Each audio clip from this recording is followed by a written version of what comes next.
আগামী 24 ঘন্টার আবহাওয়ার পরিস্থিতি শুষ্ক ওয়েদার পশ্চিমবঙ্গের মোস্ট অফ দ্য ডিস্ট্রিক্টসে এক্সেপ্ট আপনার 24 ঘন্টা জিজ্ঞেস করলেন তো 24 ঘন্টা শুষ্ক ওয়েদার সব জেলা।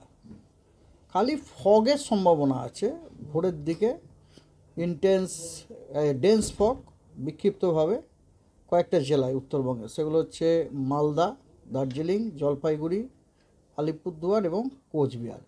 এছাড়া আপনার স্যালো ফগে কিন্তু দক্ষিণবঙ্গেরও অনেক জেলাতে আপনার রয়েছে, বুঝতে পেরেছেন? তো সেই জেলাগুলো হচ্ছে মেনলি আপনাকে আমি বলছি ওয়েস্ট বর্ধমান, বীরভূম এবং মুর্শিদাবাদ।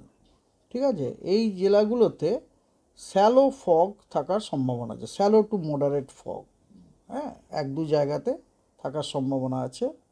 পশ্চিম বর্ধমান, বীরভূম, মানে পশ্চিমের জেলাগুলি মেনলি বুঝতে পারছেন, আর মুর্শিদাবাদে। আর আর 24 ঘন্টা আপনি যেটা জিজ্ঞেস করলেন, এমনকি 24 ঘন্টা আপনি যদি নর্থ বেঙ্গলও দেখেন, নর্থ বেঙ্গলও আপনার নর্থ দিনাজপুর, সাউথ দিনাজপুর এবং কালিম্পং, এগুলোতেও কিন্তু আপনার স্যালো টু মডারেট ফগ এক দু জায়গাতে থাকার সম্ভাবনা আছে।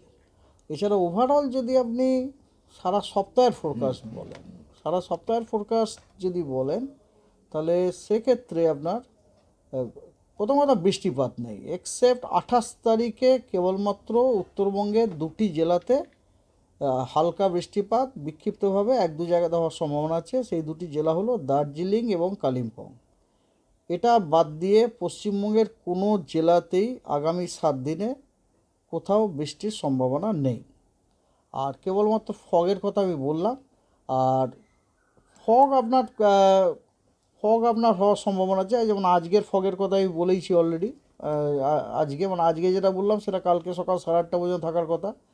এবং আগামীকাল এবং আগামী পরশু, অর্থাৎ আপনার আগামী পরশু তখনও কিন্তু আপনার শ্যালো থেকে মডারেট ফগ থাকার সম্ভাবনা রয়েছে ওয়েস্ট মিদনাপুরে, এবং ওয়েস্ট মিদনাপুরে আপনার থাকার সম্ভাবনা আছে। আর ওয়েস্ট মিদনাপুর, ওয়েস্ট বর্ধমান এবং বীরভূম, মুর্শিদাবাদ, এই জেলাগুলোতে আপনার শ্যালো থেকে মডারেট ফগ থাকার সম্ভাবনা। এই জন্যই আপনার কথা হচ্ছে মানে একটু সূর্য দেখা একটুখানি মুশকিলের ব্যাপার হয়ে গেছে। যদি কলকাতার নিয়ে একটু বলে দেন। কলকাতাতে আপনার কথা হচ্ছে, কলকাতাতে কিন্তু ফগের কোনো আমাদের দেওয়া হয়নি আর কি, আগামী 7 দিনে কোথাও দেওয়া হয়নি, কলকাতা ডিস্ট্রিক্ট দেওয়া হয়নি, কলকাতা ডিস্ট্রিক্ট দেওয়া হয়নি।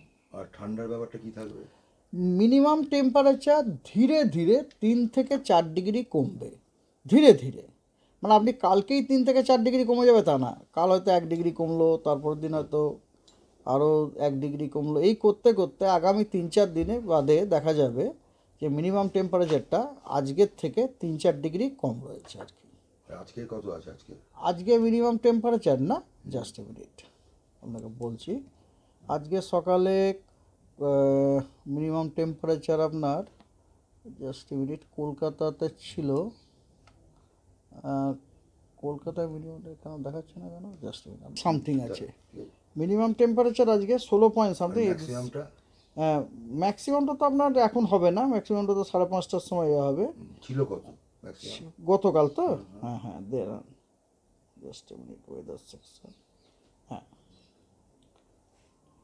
আজকে আপনাকে আমি বলি, আজকে মিনিমাম টেম্পারেচার আলিপুরে ছিল 18.5, এখানে 18.5 ছিল আলিপুর কলকাতাতে। আর ডায়মন্ড হারবারে ছিল 19.5, হলদিয়াতে 19.2, আর ডায়মন্ড হারবার তো বললাম।